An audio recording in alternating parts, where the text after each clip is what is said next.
நான் இந்த உலகத்தில் நிம்மதியாக வாழ வேண்டும், வீடு கட்ட வேண்டும் என்ற எல்லா ஆசைகளும் எல்லா மனிதனுக்கும் இல்லை என்று சொல்லல. ஆனால் நாம் அதை சம்பாதிக்க வேண்டும் என்று சொன்னால் ஒருவனுக்கு என்ன செய்யணும்? வாழ வேண்டும் என்று சொன்னால் அந்த சொத்து பெறுவீங்க. ஒருவருடைய வயிற்றை அடித்துதான் இதை நான் சம்பாதிக்க வேண்டும் என்று சொன்னால் அந்த சொத்தை தேவையில்லை. منا لكم كل احترام أنتم بنيتم أنتم زرعتم في همتين حب الأنام في همتين حب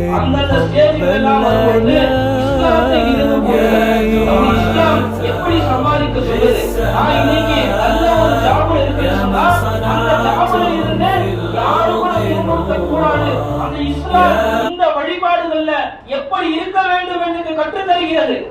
இந்த இஸ்லாம் நான் ஒரு நல்ல வேலையில் இருக்கிறேன், அந்த வேலையை எப்படி நடத்த வேண்டும் என்று சொல்கிறது. அதை போட்டுதான் என்ன செய்யணும்? நாம நடக்கணும்.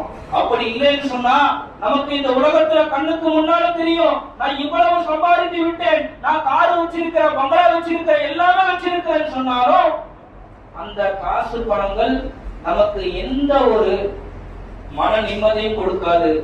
ஹாரூன் ரஷீத் சொல்லக்கூடிய மிகப்பெரிய ஒரு அரசன் இருந்தான்.